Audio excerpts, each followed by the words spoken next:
Hello students केमिति अछंती समस्ते पूर्व वीडियो समस्ते देखि सारथिबे जोटा कि आपण माने प्रमेय को फॉलो करिवे ना शिक्षा संवाद निश्चित भाव में आपण निजर उत्तर पाई पारथिबे। तो प्रमेय गाइड आज आम डिस्कसन करवा से कौन होची ना chapter wise topic wise discussion करा होची जेमति कि आज आम ओडिया रो हमर लक्ष्मीकांत महापात्र पाठटा आउ सेपटे बंदे उत्कल जननी यही दुईटारू ही से केवल क्वेश्चन देछि ग्रामर ना किछि नै एटा मेन फोकस करे टॉपिक वाइज माने पाठ अनुसार ये प्रश्न दिए किंतु शिक्षा संवाद रे कोन 50 टा एमसीक्यू सबुथिरे मिक्स दिए माने पैटर्न वाइज पैटर्न टा तुमको कुहाइछि हैला कि पूर्व वीडियो रे पैटर्न टा तुमको कुहाइछि माने गद्य रो केतरा क्वेश्चन पद्य रो केतरा क्वेश्चन आउ सेडु गले गपर केतरा एकांकिका रो केतरा ग्रामर रो केतरा 15टा ग्रामर रो पडियो कुहाइछि हैला।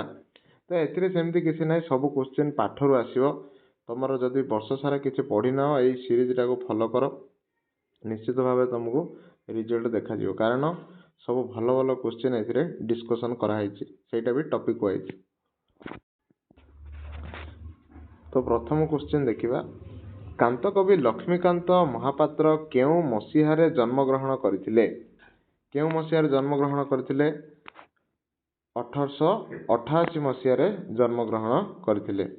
कांत कवि लक्ष्मीकांत महापात्र निम्नोक्त केउ सहर रे जन्म ग्रहण करथिले सहर कोटा पचारला बालेश्वर ब्रह्मपुर केन्दुझर कटक आंसर कोन हबो कटक रे।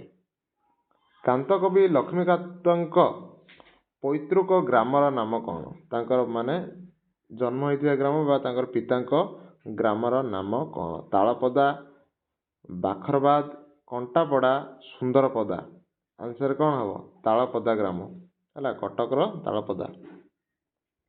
लक्ष्मीकांत महापात्र केबे एंट्रांस परीक्षा रे उत्तीर्ण हेले 1895 1910 1907 1920 आंसर कोन हबो आंसर हबो 1907 मसीहा रे हला।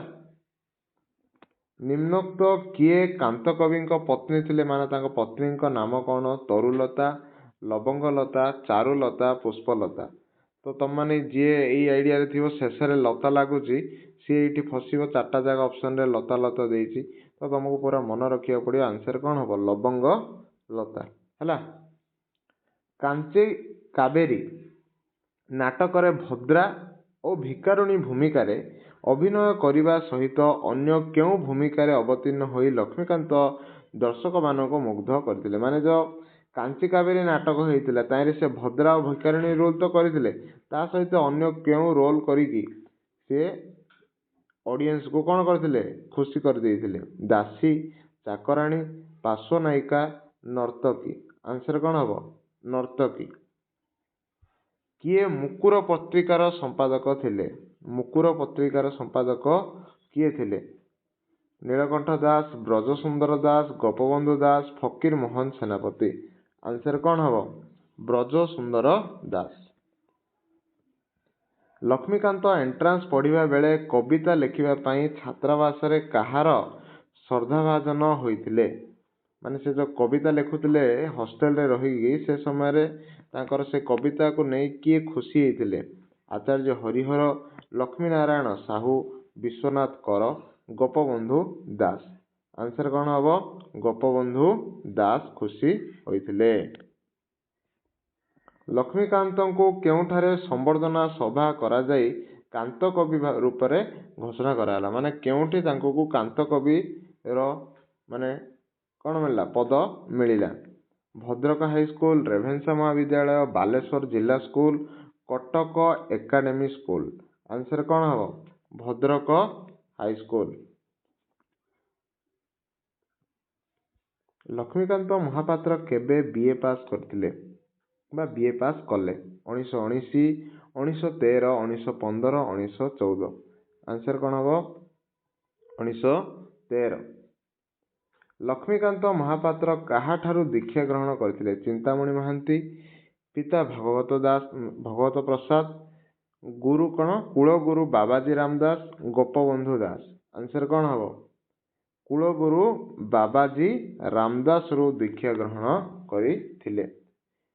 କାନ୍ତକବି ଲକ୍ଷ୍ମୀକାନ୍ତ ମହାପାତ୍ରଙ୍କ କୁଳ ଦେବତା କିଏ ଥିଲେ? ଜଗନ୍ନାଥ, ଲୋକନାଥ, ବଦ୍ରିନାଥ, ଗୋପୀନାଥ। ଏଇଟା ତ ବହୁତ ସହଜ କ୍ୱେଶ୍ଚିନ୍ଟା। କ'ଣ ହେବ ଆନ୍ସର? ଆନ୍ସର ହେବ କ'ଣ? ଗୋପୀନାଥ। ହେଲା। କାନ୍ତକବି ରଚିତ ମାନେ କାନ୍ତକବିଙ୍କ ଦ୍ୱାରା ଲିଖିତ ଅସହଯୋଗୀର ଆତ୍ମକଥା ଗଦ୍ୟ ରଚନାଟି କେଉଁ ପତ୍ରିକାରେ ପ୍ରକାଶ ପାଇଥିଲା? ମାନେ କେଉଁ ପତ୍ରିକାରେ ସେ ଅସହଯୋଗୀର ଆତ୍ମକଥା ଲେଖାଟା ପ୍ରକାଶ ପାଇଥିଲା ମାନେ ଆସିଥିଲା? ଉତ୍କଳ ସମାଜ, ଉତ୍କଳ ସାହିତ୍ୟ, ଉତ୍କଳ ପ୍ରଭା, ଉତ୍କଳ ପ୍ରସଙ୍ଗ। ଆନ୍ସର କ'ଣ ହେବ? ଆନ୍ସର ହେବ ଉତ୍କଳ ସାହିତ୍ୟ ପତ୍ରିକାରେ। ନିମ୍ନୋକ୍ତ କେଉଁଟି ଲକ୍ଷ୍ମୀକାନ୍ତ ମହାପାତ୍ରଙ୍କ ରଚିତ ଏକ ଉପନ୍ୟାସ ଅଟେ?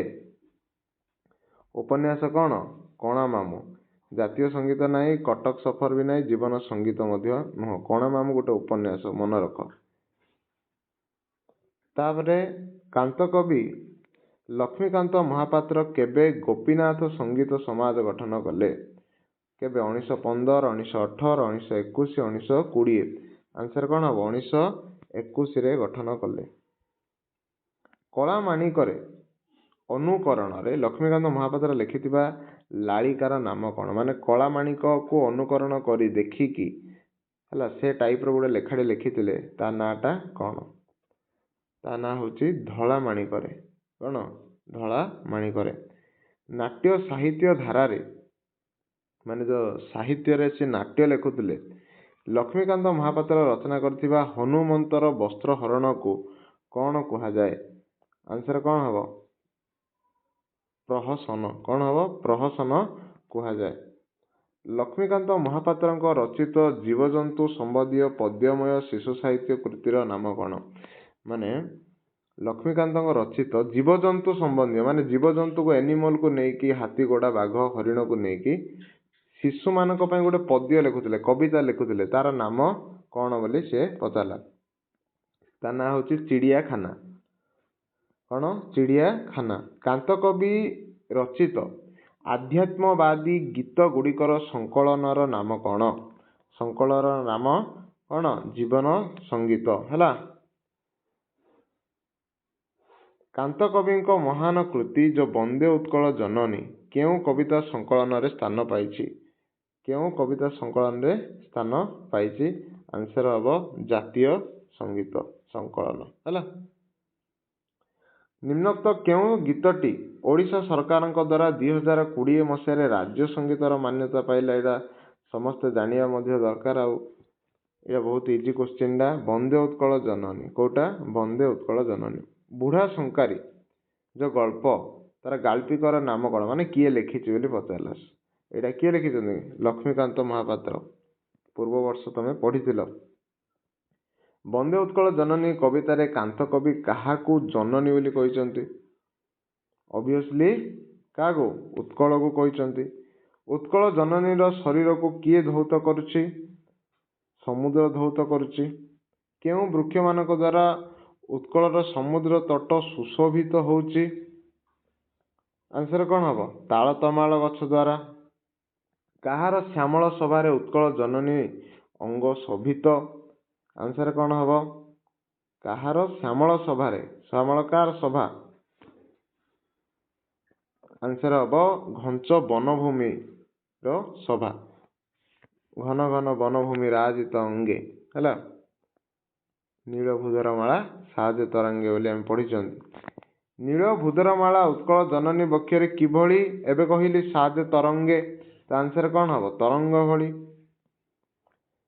କାହାର ପ୍ରଦର୍ଶନରେ ଉତ୍କଳ ଜନନୀର ନେତ୍ର ଉଦ୍ଭାସିତ? କ'ଣ? ଜ୍ଞାନ ବିଜ୍ଞାନ। କ'ଣ? ଜ୍ଞାନ ବିଜ୍ଞାନ। କେଉଁ ପ୍ରଦେଶ ପୁଣ୍ୟ ତୀର୍ଥମାନଙ୍କରେ ପରିପୂର୍ଣ୍ଣ ହେଇକି ଅଛି? ଉତ୍କଳ। କେଉଁଟା? ଉତ୍କଳ ଆମର ଓଡ଼ିଶା। କେଉଁମାନଙ୍କ ରକ୍ତରେ ଉତ୍କଳ ଜନନୀର ଶରୀର ରଞ୍ଜିତ? ମାନେ କାହାର ରକ୍ତରେ ଭିଜି ଯାଇଥିଲା ଆମର ଉତ୍କଳ? ଆନ୍ସର କ'ଣ ହେବ? 30ର। ଆନ୍ସର ହେବ ଶତ୍ରୁର। କିଏ ମହାନ କବି ଆଉ ସୁପୁତ୍ରମାନଙ୍କ ଦ୍ୱାରା ବନ୍ଦନୀୟ ଅଟେ? ମାନେ କାହାର ଦେଶରେ ବା କେଉଁଠାରେ ବଡ଼ ବଡ଼ କବିମାନେ, ବଡ଼ ବଡ଼ ଯୋଦ୍ଧାମାନେ, ସୁପୁତ୍ରମାନେ ଜନ୍ମ ନେଇଥିଲେ? ଆମେ ପଢ଼ିଛନ୍ତି କ'ଣ? ଉତ୍କଳରେ। କେଉଁମାନେ ଉତ୍କଳ ଜନନୀର ବନ୍ଦନା କରୁଛନ୍ତି? ଆନ୍ସର କ'ଣ ହବ? କବିମାନେ।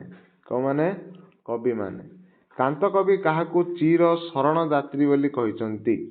ଚିର ଶରଣ ଯାତ୍ରୀ କହିଛନ୍ତି ଉତ୍କଳ ଜନନୀକୁ। ତ ଇଏ ଥିଲା 33ଟା ଇମ୍ପୋର୍ଟାଣ୍ଟ ବିଟ୍ ବା MCQ ହେଲା, ଯେଉଁଟା ପ୍ରମେୟ କମ୍ପାନୀ ବା ପ୍ରମେୟ ସମାଜ ପେପର ନ୍ୟୁଜ୍ ପେପର ଆମକୁ ଦେଇଛି ପ୍ରାକ୍ଟିସ୍ କରିବା ପାଇଁ।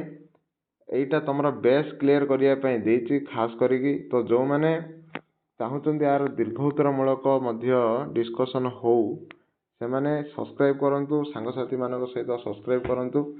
ମାନେ ବହୁତ ସାରା ପିଲା ଦେଖୁଛନ୍ତି, କେଉଁମାନେ ସବସ୍କ୍ରାଇବ୍ କରୁନାହାନ୍ତି, ସେମାନେ ସବସ୍କ୍ରାଇବ୍ କରନ୍ତୁ, ଯାହାଫଳରେ ଆମେ ଦୀର୍ଘ ଉତ୍ତରମୂଳକ ମଧ୍ୟ ଡିସ୍କସନ୍ କରିପାରିବା। ଠିକ୍ ଅଛି। ଏଥିରେ ବହୁତ ବଢ଼ିଆ ବଢ଼ିଆ କୋଶ୍ଚିନ୍ ଦେଇଛି। ଯେଉଁମାନେ ପୂର୍ବରୁ କିଛି ପଢ଼ି ବି ନାହାନ୍ତି, କେବଳ ଏଇଗୁଡ଼ାକ ମନେ ରଖିଦେଲେ ବି ସେମାନେ ଭଲ ସ୍କୋର କରିପାରିବେ ହେଲା। ସରଳାର୍ଥ ଦେଇଛି, ରଚନା ବି ଦେଇଛି ହେଲା। ତ ପୁଣି ମିଶିବା ନୂଆ ଭିଡ଼ିଓରେ। ଆଜି ପାଇଁ ଏତିକି ରହିବ।